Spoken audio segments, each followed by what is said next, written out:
지난주 살펴봤던 본문 말씀을 우리가 다시 한 번 더 묵상을 하게 됩니다.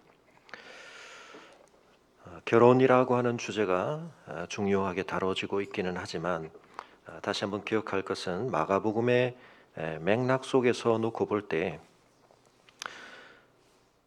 한편으로는 예수님에 대한 적대적인 도전과 제거 프로젝트의 과정에서 제기된 이슈였습니다. 그래서 예수님이 이제 예루살렘을 향한 여정을 본격적으로 시작하고 계실 때 이제 예수님에 대해서 어떤 저항이 더 구체화되고 실제화되고 있는가 하는 것을 보게 되는데, 그러나 그것은 또한 동시에 예수님의 가르침의 초점에 있어서는 제자도에 대한 하나님의 구원받은 백성들의 삶에서 온전하게 더 충실하게 지켜져야 할 율법에 충실한 삶의 문제를 또한 다루는 것이기도 합니다. 그래서 율법의 해석이라고 하는 것이 중요한 주제가 되고 있는데, 거기에 대해서도 우리가 깨달아야 할 교훈이 있었죠. 하나님께서 구약해 주신 율법은 하나님의 근본 의도와 함께 그것이 실현되어야 하는 그 당시의 사람들의 상황과 문화 여건의 여러 변수들을 하나님이 함께 고려하시는 가운데 또한 주시는 지침이기도 하다. 그래서 한편 우리는 그것을 입법 취지의 차원에서 하나님이 그것을 주신 근본 의도와 목적을 알아가고 그것을 실현하고자 하는 방향성과 무관하게 내가 단지 과락을 면하려고 하는 그런 정도의 태도를 가지고 율법을 우리가 이해하거나 준수하려고 하다가 보면 결국은 잘못된 해석에 빠질 수도 있다. 하나님의 뜻을 더 적극적으로 이루기 위한 마음과 뜻과 힘과 정성과 목숨을 다하려고 하는 율법의 근본 정신, 사랑의 마음으로 율법을 추구하지 않을 때 우리는 하나의 법 기술자가 되어서 그 법을 통하여 나의 자기 의를 드러내거나 나의 현재를 정당화하기 위한 그런 시도들을 얼마든지 할 수 있다라는 점을 보았습니다.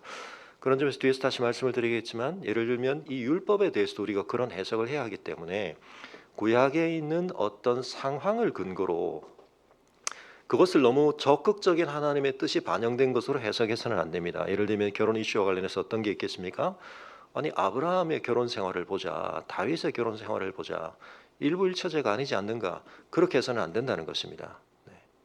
심지어는 하나님이 명시적으로 주신 율법에 대해서조차 하나님의 근본 의도와 취지가 무엇인가라는 관점에서 우리가 오늘 우리의 삶에 더 적극적으로 추구해야 할 원리를 찾아내야 한다. 그러나 그러한 흐름 속에서 이것은 단지 율법에 대한 해석 문제, 신학적 논쟁 문제만이 아니었고 예수님에 대한 하나의 제거 프로젝트로서 자칫 예수님이 이 문제에 대해서 어떤 대답을 하시느냐에 따라, 혹은 너무 율법에 대해서 느슨한 해석을 하시게 되면 율법에 대해서 수호 의지가 없다, 율법을 마음대로 해석한다, 그런 비난을 했을 것이고, 율법에 대해서 좀 더 엄격한 해석을 하시게 되면 실제 자신의 삶에서 그 율법을 제대로 실현하지 못하는 많은 사람들의 저항, 적어도 인기가 떨어지시거나 심지어는 헤롯 안티파스에게 세례 요한이 그랬던 것처럼 적극적인 하나의 적대적 표적이 될 수 있는, 정치적인 상당한 압박을 받을 수 있는, 아니 심지어는 제거되실 수 있는 그러한 빌미와 명분이 마련되어지는 그러한 이슈를 가지고 지금 바리새인들이 찾아왔었다는 말씀을 드렸습니다. 그러나 예수님께서는 그러한 자신의 정치적인 여러 상황, 또 그 사람들이 제기하는 질문에 대한 관점을 넘어서셔서 오히려 굉장히 근본적인 대답을 주고 계셨다. 어디로 돌아가셨습니까? 창조대로. 그래서 우리가 새해를 시작하며 우리가 예수님의 제자도의 중요한 특성, 레디컬하다.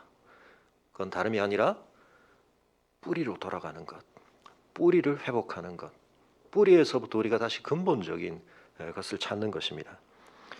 그런 점에서 오늘 설교에서는 내일부터 시작될 성경 통독과 관련해 제가 창세기에서 대문굴에 또 여러 번 설교를 통해서 강조드렸던 내용을 다시 한번 좀 반복을 하도록 하겠습니다. 제가 다음 주에 쓸 대문굴 내용을 좀 줄이기 위해서.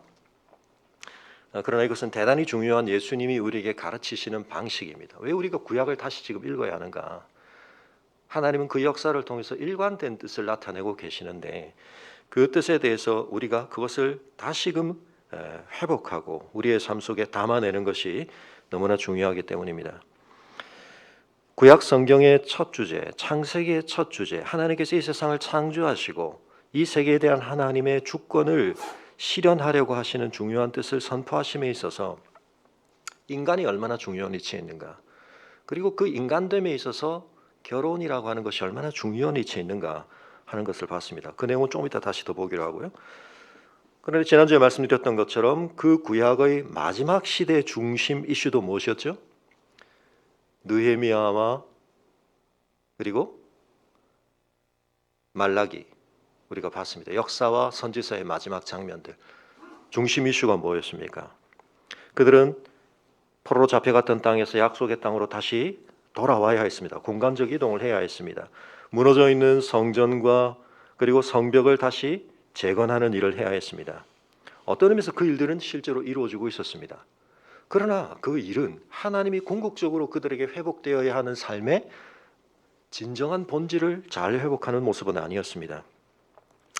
그것을 하나님이 지적하시되 느헤미야 시대와 말라기 선지서에서 가장 중요하게 뭐가 강조됐습니까?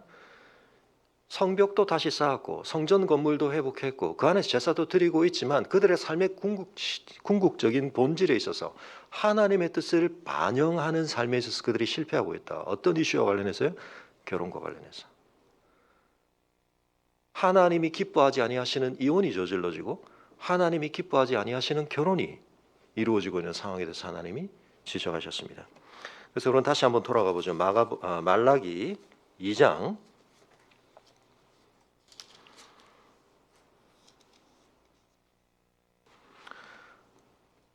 한마디로 16절에서 하나님이 이렇게 분명하게 말씀하십니다. 이스라엘의 하나님 여호와가 이르노니 나는 무엇과? 이혼하는 것과 옷으로 학대를 가리는 자를 미워하노라. 만군의 여호와의 말이니라. 그러므로 너희 심령을 삼가 지켜 거짓을 행하지 말지니라. 우리의 심령이 완악해지고 우리의 심령이 거짓으로 충만할 때 나타나는 몇 가지 열매들이 있다. 근데 그 중에 하나 대표적인 게 뭡니까? 하나님이 결혼 속에 담으신 본래적 의도, 하나님의 뜻을 우리가 소홀히 여기고 함부로 이혼한다는 것입니다. 그래서 하나님께서는 앞서 15절에서 그에게는 영이 충만하였으나 오직 하나를 만들지 아니하셨느냐. 이 여자랑 같이 살다 보니까 만족스럽지 못하다. 버리고 다른 여자, 그것도 이방인 여자. 하나님을 섬기는 것과 아무 관계없이 심지어는 솔로몬에게까지 영적인 타락을 가져다 줬던 그런 선택을 마음대로 한다는 것입니다. 결혼 속에서 하나님이 뭘 의도하셨는가에 대한 초점을 잃어버린 이 삶으로, 그러나 뭔 하고 있죠? 성전에 가서 제사는 계속하고 있다는 것입니다. 그런데 그 제사를 드리면서도 그들의 마음속에 있는 속생각 뭐였습니까? 이 일이 얼마나 범패스러운가. 아우, 왜 이러고 있나 내가. 항의는 합니다. 똑같죠. 결혼도 마찬가지입니다. 결혼 생활을 유지는 하지만 그 속에서 결혼에 담으신 하나님의 뜻을 충실하게 따르지 않는 결혼 생활 지탱하는 것. 그러니까 결국 여차하면, 상황이 허락되면 무슨 일이 발생합니까? 쉽게 이혼하는 것입니다. 하나님 그것을 미워하신다. 분명하게 지적하십니다. 그들의 삶에서 하나님의 율법이 실현되지 않으므로 학대가 이루어지는 것, 공의가 저버려지는 것과 함께 이 언약적 신실성이 상실되는 것에 대해서 하나님이 중요하게 지적을 하시는 것입니다. 이것은 대단히 중요한 지표입니다. 성경 처음의 주제였고 구약 성경 마지막의 중심 주제이기도 합니다. 여러분 신약으로 보면 어떻습니까? 신약의 복음이 무슨 이야기로 시작을 하죠? 예수 그리스도의 탄생과 관련된 이야기로 시작합니다. 그런데 여러분 예수님의 탄생은 뭘 배경으로 하고 있습니까? 예수님이 바위에서 툭 태어나셨습니까? 아닙니다. 실제적인 한 부부의 결혼 속에서 그 이야기는 시작이 됩니다. 그래서 좀 보완을 해야 되겠지만 여러분 뒤에서 제가 결혼이라는 걸 너무 강조하고 중요하게 제가 얘기를 드리니까 어떤 분들은 내가 지금 현재 결혼 생활을 누리고 있지 못한 분, 또는 내 결혼 생활이 여러 가지 상황과 또 여건 속에서 더 이상 지탱될 수 없었던 분들에게는 혹 상처가 될지도 모르겠습니다. 그러나 그렇게 이해하실 일은 아닙니다. 그 내용은 좀 더 뒤에 말씀을 드리겠지만, 그러나 여러분 우리 모두는 결혼과 무관하지 않습니다. 왜 그렇습니까? 우리가 태어났다는 사실이 뭐죠? 뭐가 존재했다? 어떤 의미에서 사실혼이 존재한 거죠. 결혼 관계가 존재한 겁니다. 그러므로 우리 모두는 결혼과 무관하지 않습니다. 우리 모두는 결혼의 어떤 결과물이고 결혼의 영향을 받으며 우리의 정체감과 우리의 삶의 굉장히 중요한 부분들을 살아온 사람들입니다. 그러므로 결혼이라는 이 주제는 인류가 존속하기 위해서 대단히 중요하게 늘 거론될 수밖에 없는 주제인데, 물론 기술이 발달하면서 이제는 일본 출신의 한 연예인이 결혼과 무관하게 지금 자녀 출산한 것이 굉장히 이슈가 되고 이제는 그것이 굉장히 칭송을 받는 시대가 되었습니다만, 우리는 그러한 부분에 있어서 하나님이 원래 의도하신 것의 가치와 목적을 중요하게 생각해야 합니다. 신약은 한 남녀의 결혼 이야기로 시작을 합니다. 요한복음에 따르면 예수님이 행하신 가장 중요한 첫 표적은 어디서 일어났습니까? 혼인잔치였습니다. 요한계시록으로 우리가 마지막 가보면 성경의 제일 마지막은 무슨 이야기로 끝을 맺을까요? 요한계시록에서 사용되어지는 중요한 마지막 이미지 하나가 뭡니까? 요한계시록 21장 새하늘과 새 땅, 이 첫 창조의 이야기가 완성되어지는 그 비전에 대해서 우리에게 말씀하시며, 처음 하늘과 처음 땅이 없어졌고 바다도 다시 있지 않더라. 또 내가 보매 거룩한 성 새 예루살렘이 하나님께로부터 하늘에서 내려오니 그 준비한 것이 신부가 남편을 위하여 단장한 것 같더라. 결혼의 이미지입니다. 구약에서 선지서에서도 마찬가지였죠. 호세아서, 하나님의 가장 깊은 하나님의 사랑을 우리에게 전하는 구약의 복음이라고 말하는 호세아서, 하나님이 뭘 실물 교재로 쓰십니까? 가장 처참하게 깨뜨려진 결혼 관계를 하나님이 어떻게 신실하게 붙들어 가시는가. 우리가 내일까지 묵상하게 될 구약의 노래 중에 노래, Song of Songs, 아가서, 뭐에 대한 이야기입니까? 남녀의 결혼 관계에 관한 이야기입니다. 더 이상 제가 강조를 안 드려도 되겠죠. 여러분, 결혼 속에는 우리가 생각하는 것보다 훨씬 깊은 하나님의 근본 의도가 있습니다. 단순한 유사성 때문에 하나님이 이것을 메타포로 쓰시는 것이 아니라 이 결혼 제도 자체를 하나님이 제정하셨기 때문에, 우리에게 주셨기 때문에 그 속에는 우리가 대단히 주의를 기울여서 찾아내야 할 하나님의 의도, 뜻, 약속, 비밀이 담겨 있는 것입니다. 물론 그걸 모르고도 결혼할 수 있고 많이 우리가 해서 살고 있습니다. 근데 여러분, 우리의 삶에 있어서 우리가 그 가치를 다 실현하고 또 누리지 못하지만 우리가 그것을 깨달아야 할 것들이 많이 있는데요. 작년 말에 29일에 현지 시간입니다만 영국 일간 데일리 메일에 보도된 내용에 따르면 아일랜드 레이스 카운티의 셰퍼드 경매소에 온라인 경매가 하나 진행이 됐는데, 화면이 나가고 있나요? 네. 꽃병이 하나 나왔습니다. 여러분, 이 꽃병이 얼마였을까요? 경매가가 110만 파운드, 약 16억 2천만 원. 근데 여기는 이제 낙찰가에 수수료, 재반 비용까지 모두 합치면 136만 파운드, 약 20억 대만인이 구입을 했습니다. 처음 나온 경매가는 450 파운드로 시작을 했는데 순식간에 30분 만에 20억까지 올라갔습니다. 근데 여러분, 이 꽃병이 어느 한 집에 다락방에 82년 동안 있었답니다. 조상이 물려줬는데 이 꽃병이 그런 꽃병인 줄 모르고 82년 동안 다락방에 방치하고 있다가 그냥 팔아야 되겠다고 경매에 내놨는데 450 파운드로 시작을 했다가 136만 파운드까지 치솟았습니다. 이유는 뭘까요? 이 꽃병에 어떤 사인이 있었기 때문입니다. 청나라 시대에 만들어진 꽃병임을 증명하는, 그래서 옹정제 꽃병. 근데 이걸 알아봤으면 진작 팔았겠죠. 모른 채 82년을 지내왔다는 것입니다. 근데 여러분, 이런 일들이 종종 일어납니다. 어떤 가정에서는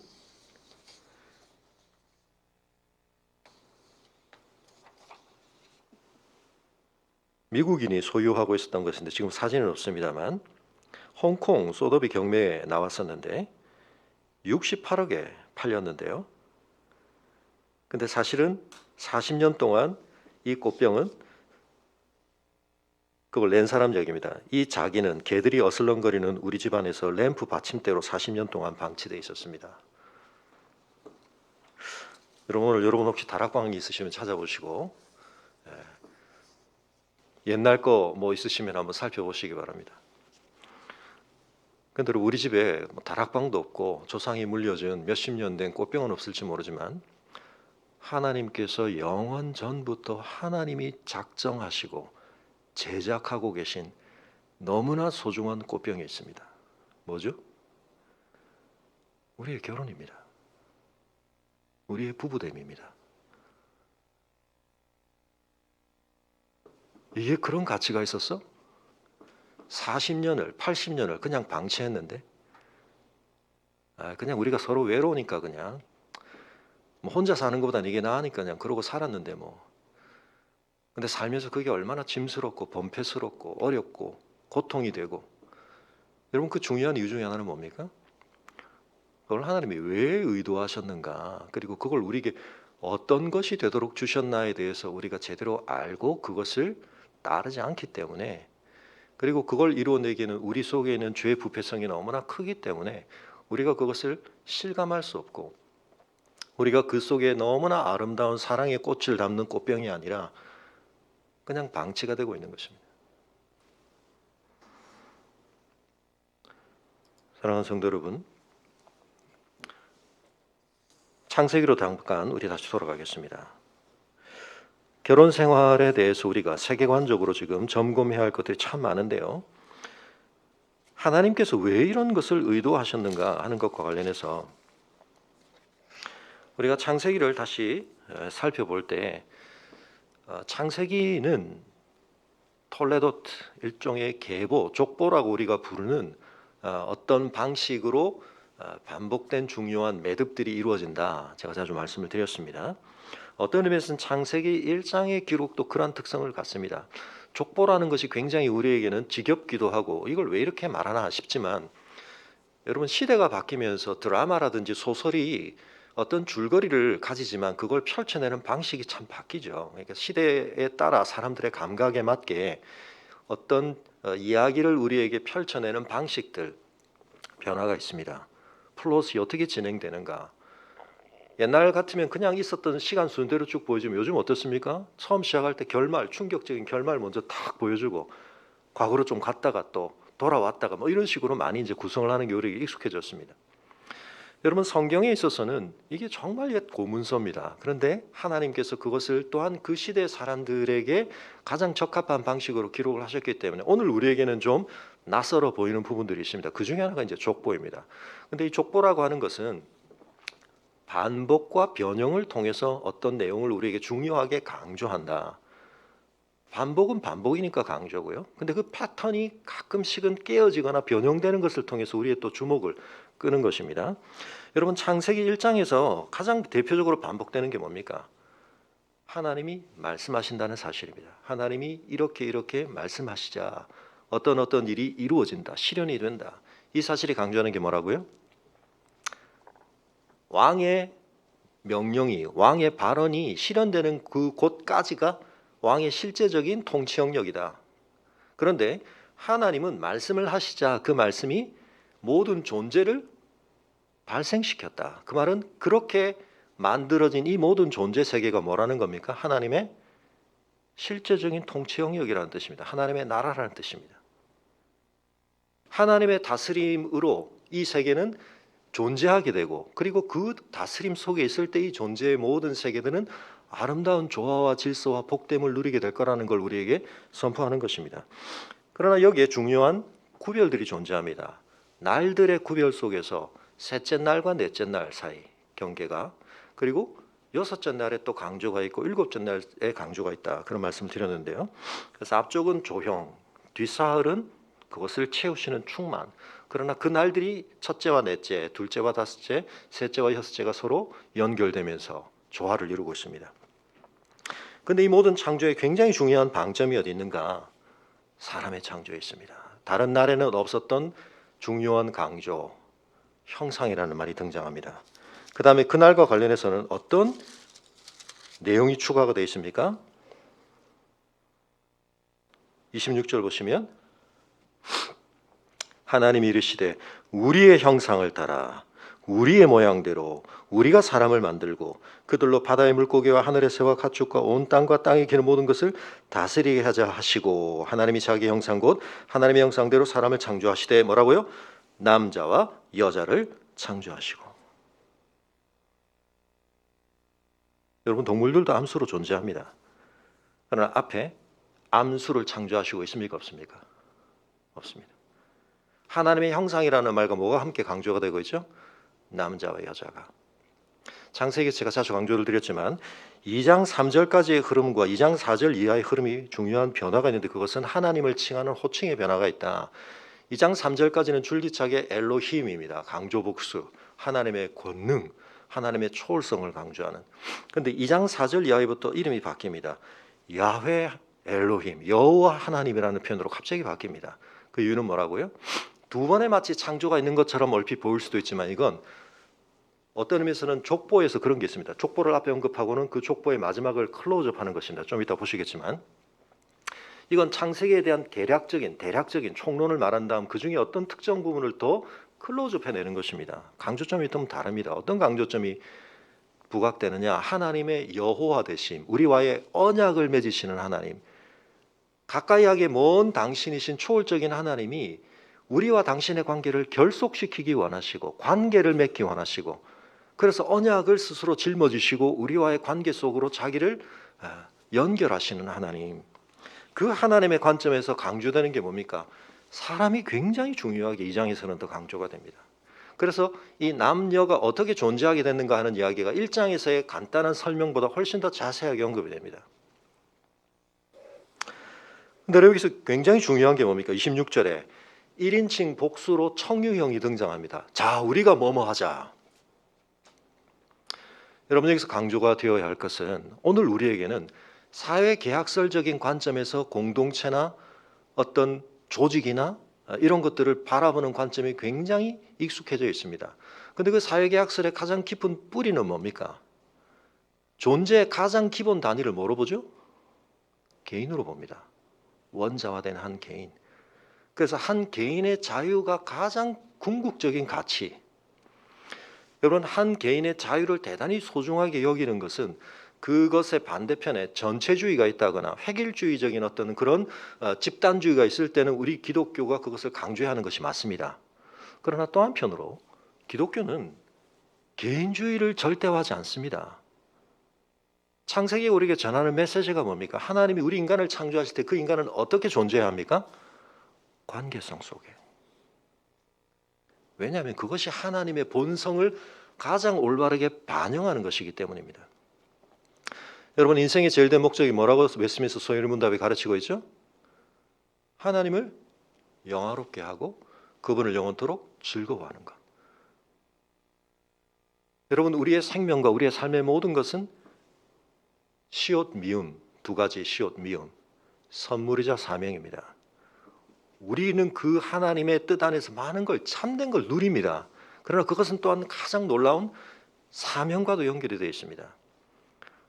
우리가 하나님의 형상으로 하나님을 반영할 수 있는 존재가 되었다는 건 가장 복된 일입니다.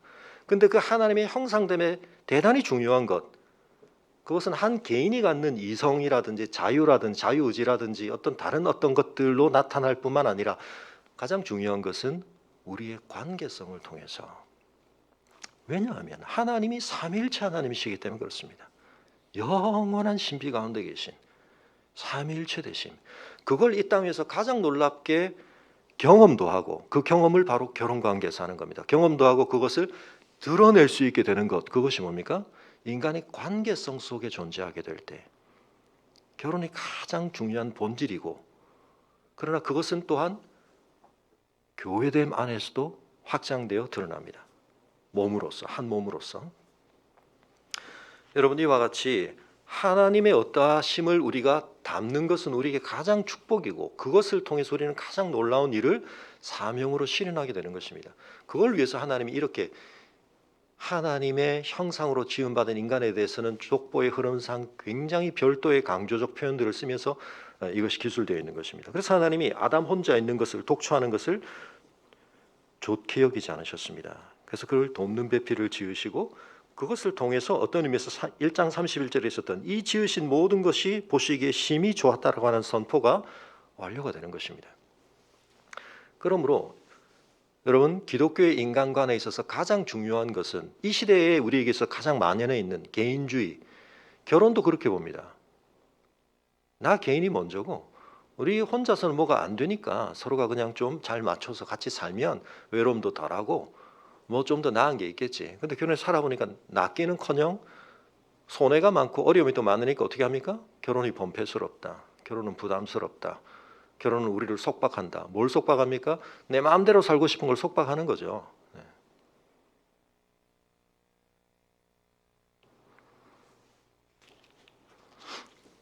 천국 가면 결혼은 없습니다. 더 이상. 결혼이라는 방식으로 이 일이 우리에게 일어나지는 않습니다. 그러나 거기에는 여전히 뭐가 있습니까? 하나님의 영광을 반영하는 존재로서 우리는 더 놀라운 차원의 어떤 공동체성, 우리가 함께 은사를 가지고 서로의 독특함을 가지고 섬기며 협력하며 세워가는 어떤 아름다운 공동체성은 거기서도 영원토록 지속될 것입니다. 그래서 새하늘과 새 땅의 비유에도 뭐가 등장합니까? 결혼 이미지가 등장하는 것입니다. 그래서 이 첫 창조가 유지되는 동안은 하나님에게 있어서 결혼이 하나님의 본래 의도를 반영하는 모델로서 유지되는 것은 대단히 중요합니다. 그럼 반대편으로 지금 바리새인들이 예수님을 공격하기 위해서 이 이슈를 들고 나오는 것처럼 하나님의 이 세계에 대한 창조주로서의 뜻과 그 실현에 있어서 하나님이 대단히 중요하게 여기시고 심혈을 기울이시고 많은 걸 담아 놓으신 것을 훼손함으로써 유익을 보는 사람이 있습니다. 존재가 있습니다. 하나님의 나라를 거역하려고 하는 사단입니다. 어떻게 할까요? 결혼을 무가치하게 여기게 만듭니다. 감당할 수 없게 만듭니다. 결혼을 팽개치게 만듭니다. 소홀히 여기게 만듭니다.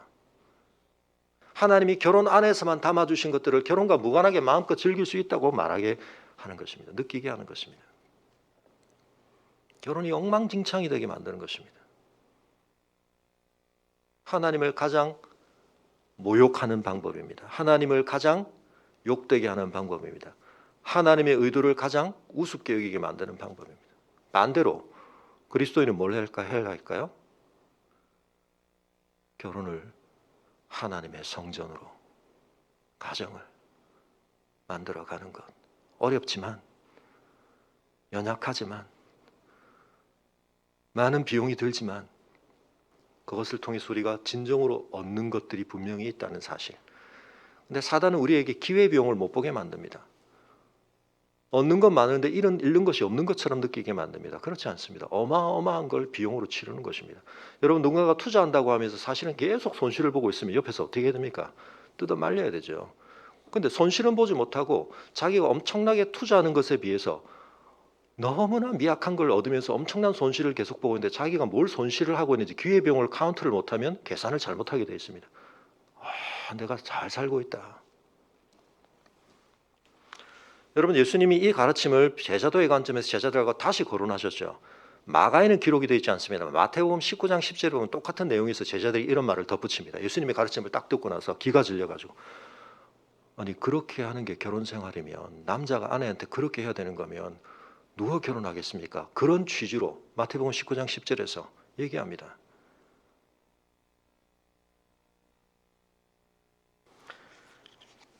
여러분, 이 결혼이라고 하는 것은 큰 주제의 한 핵입니다.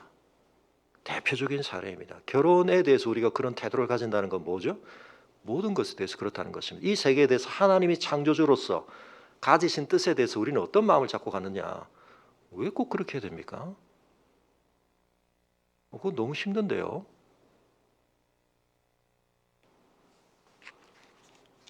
왜냐하면 그게 하나님의 근본적인 뜻, 하나님의 다스림에 대한 순종, 그리고 하나님이 거기에 담아두신 복을 하나님에 대한 의존과 순종 속에서 누리는 이 뿌리로의 연결성이 깨어지게 되면 여러분, 우리는 그 진정한 가치를 볼 수도 없고 누릴 수도 없고, 그럼 우리는 그것을 변질시키게 되는 것입니다. 여러분, 이 관계성이라는 것이 사실은 우리에게 참 큰 숙제죠. 우리는 연합을 추구하고 싶은 마음도 있지만, 그러나 그 연합이 때로는 너무나 획일적이거나 억압적이거나 이럴 때 우리는 거기에 대한 반발감을 분명히 갖습니다. 그러나 개별화되어서 원자화되어 지내다 보면 또 우리는 뭔가 함께하고 싶은 마음이 있습니다. 네. 코로나 때문에 우리 같이 못 모이니까, 물론 이제 너무 길어지니까 이제 새로운 익숙함이 생기셔서 어떨지 모르지만 초비에 어땠습니까? 교회 와서 뜰 모임 하고 싶다. 그러셨죠. 이번에 오랜만에 우리 뜰지기들과 제가 온라인으로 새해가 되고 이번 금요일에 처음 얼굴을 마주 댔는데 그렇게 반가울 수가 없습니다. 네. 얼굴을 소주 이렇게 볼 수 있다는 사실이 화면이지만, 근데 우리가 이렇게 관계의 광장과 자아의 밀실 사이를 우리가 오락가락하면서 사실은 이 극단을 늘 달리게 되는데요. 근데 사실은 그 중간을 찾는 것이 참 어렵습니다. 근데 거기에 신비가 있습니다. 여러분, 그리스도인의 인간관은 철저한 개인주의가 아닙니다. 진정한 관계주의. 왜냐하면 하나님이 그런 본질을 가지고 계시기 때문에. 그래서 죄의 본질은 죄의 본성은 뭐냐? 관계를 깨트리는 것입니다. 관계를 감당할 수 없게 만드는 것입니다. 관계의 축복을 못 누리게 하는 것입니다. 그래서 여러분, 사람이 죄를 많이 지으면 어쩔 수 없이 사람의 낯을 피하게 되어 있습니다. 죄가 우리를 지배하면 관계가 즐겁지 않습니다. 그런데 우리가 하나님의 빛 가운데 거하면 관계만큼 소중한 게 없습니다. 관계 속에서 너무나 복된 것들을 누리게 됩니다. 근데 여러분, 이렇게 아름다운 관계성이 죄로 말미암아 깨어지게 되는데, 그것이 제가 라벨의 볼레로라고 자주 말씀을 드리죠. 아주 작은 물방울 같지만 그 속에 너무 어마어마한 것들이 있다는 걸 점점 우리는 확인하게 됩니다. 그게 어디까지 확인이 됩니까? 창세기 10장으로 가죠. 여러분, 그래서 창세기 10장에서 창세기 전체의 흐름을 우리가 세 토막으로 나눠볼 수 있다. 그러면 두 분수령이 있어야 되는데, 첫 번째 분수령이 뭡니까? 죄의 등장이었고, 두 번째 분수령이 뭐였죠? 노아의 홍수라고 많은 분들이 생각하시지만, 노아의 홍수는 굉장히 강력한 사건이긴 했지만 이 죄의 확산의 물줄기의 흐름을 바꾸지는 못하는 사건이었다. 왜? 그런 점에 있어서 어마어마한 뚝을 세웠지만 그 미약해 보이던 물줄기가 점점 거세어지는데, 그 뚝이 있음에도 불구하고 죄는 여전히 계속된 확장을 해간다는 점에 있어서, 그 뚝이 무너진다는 점에 있어서 어떤 의미에서 죄에 대한 제어 조치로서 노아의 홍수는 죄의 관연함을 하나의 제어 장치로서 막는 기능은 했지만 근본적인 흐름을 바꾸지는 않습니다. 그런 점에서 노아의 홍수는 큰 분수령의 변화를 만드는 분수령은 아닙니다. 그래서 노아의 홍수가 끝나고 나서 족보가 등장합니다. 10장에 노아의 아들 셈, 함, 야벳 족보. 근데 언급은 셈, 함, 야벳을 내놓고 누구부터 나옵니까? 야벳, 그 다음 함. 누가 초점에 있다는 얘기죠? 셈의 족보가 중요하다는 얘기입니다. 그리고는 셈의 족보가 나옵니다. 그런데 그 셈의 족보가 21절부터 10장 21절 등장을 하지만 11장에 가면 10절에 또 셈의 족보가 나옵니다. 자, 노아의 자손들이 중요한데, 노아 뒤의 역사가 중요한데 누구의 족보에 클로즈업을 합니까? 셈의 족보만 두 번으로 나누어서. 그런데 셈의 족보가 10장 21절에서 쭉 흘러가다가 25절에 에벨에 대한 언급에서 세상이 나뉘었다는 표현과 함께 그의 집안 안에 있는 두 존재 벨렉과 욕단이 등장합니다. 그리고는 10장의 족보는 욕단 족을 따라갑니다. 그런데 11장 10절에 있는 셈의 족보에서는 그 앞은 똑같이 가다가 15절에 에벨 다음에 누가 나옵니까? 16절에 욕단이 아니고 벨렉 족을 쫓아갑니다. 같은 흐름에서 나온 족보를 둘로 나눕니다. 욕단과 벨렉 족으로. 그리고는 그 족보의 끝에 그 족보를 통해서 어떤 에피소드가 우리에게 등장을 하는데, 그러므로 이 두 에피소드는 대칭점을 이루고 있고 어떤 의미에서는 중요한 대립을 이루고 있는 것입니다. 10장에 있었던 셈의 족보, 욕단 쪽을 쫓아갔던 족보가 끝나고 등장하는 에피소드가 뭡니까? 바벨탑 이야기입니다. 뭐가 이루어지고 있죠? 놀라운 인류의 연대가 이루어지고 있습니다. 그런데 이 연대는 좋은 연대인가요? 나쁜 연대인가요? 나쁜 연대입니다. 어떤 점에서요?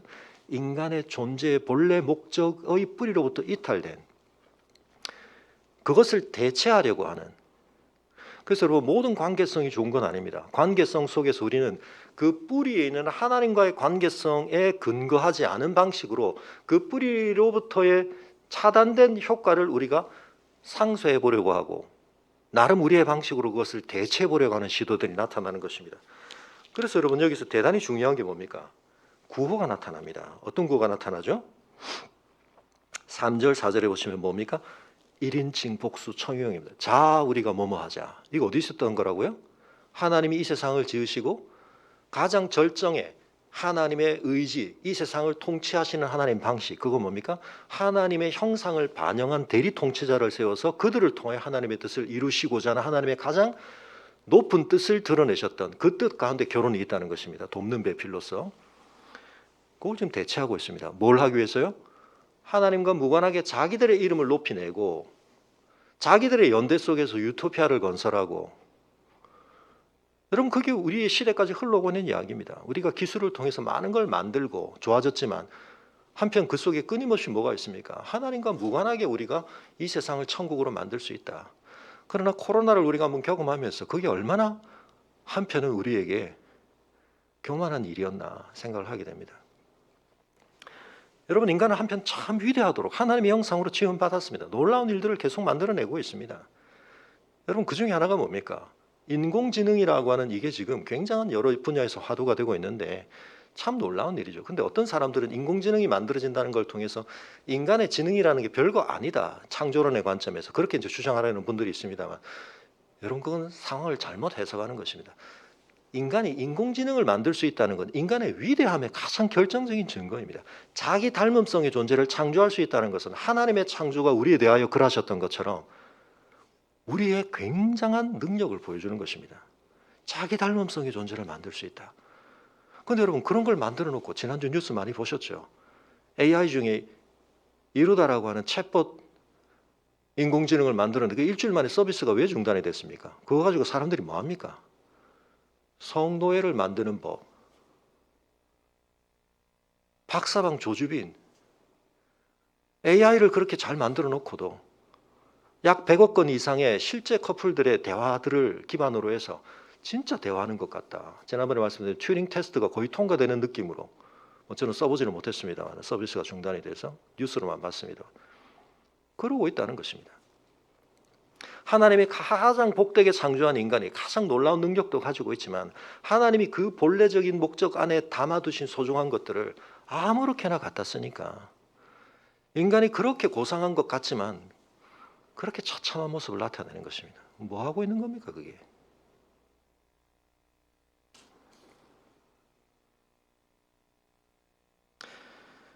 여러분 그래서 자 우리가 뭐뭐 하자 이런 연대에 대해서 하나님이 어떻게 반응하십니까? 7절에 자 우리가 내려가서 그들의 언어를 혼잡하게 하고 노아의 홍수처럼 제어 조치를 취하시는 거죠. 이 연대를 좀 약화시키시는 것입니다. 그러나 하나님의 적극적인 뜻은 여기서 나타나지 않습니다. 적극적인 뜻은 어디서 나타납니까? 11장에 있는 셈의 족보가 끝난 뒤에 무슨 이야기로요? 데라에게로, 여러분 족보가 쭉쭉쭉쭉 내려가는데 기술 방식이 똑같습니다. 누가 몇 세에 누구를 낳고 그 누구를 낳은 뒤에 몇 년을 지내면서 또 자녀를 낳았다. 거기서 언급되는 자녀는 그러므로 장자입니다. 근데 여러분 25절에 가면 데라가 언급되는데 데라에게서 족보 기술의 변형이 나타나죠. 어떻게 나타납니까? 데라는 26절에 70세 아브라함과 나흘과 하란을 낳았다. 앞선 족보의 패턴대로 하면 이 세 사람은 무슨 관계여야 되죠? 새쌍둥이여야 되는 거죠. 장자만 언급되는데 다시 말하면 여기서 변형이 나타나면 이 사람에게 클로즈업, 초점이 맞춰집니다. 그리고는 27절에 데라의 족보만 다시 끄집어내서 클로즈업이 되면서 아브라함 이야기가 등장합니다. 그런데 여러분 다른 많은 사람의 이야기 속에서 아브라함의 이야기에 뭘 주목합니까? 30절에 사례는 임신하지 못함으로 자식이 없었더라. 족보에서 그냥 이름만 언급되는 수많은 사람들, 인상착의라든지 그의 뭐 경제적 능력 여부, 신장 뭐 이런 거 언급된 적이 없습니다. 딱 한 가지, 다 애는 낳았다. 근데 이 사람은 애를 못 낳는 사람입니다. 위기의 남자죠. 누구와 대조가 됩니까? 앞선 바벨탑 프로젝트에 참여했던 사람들. 여러분 바벨탑 프로젝트의 구심점은 누구였습니까? 여러분 바벨탑이 세워진 곳이 어디라고요? 11장 2절에 보면 신할 평지에서. 왜 신할 평지였을까요? 10장에 가보면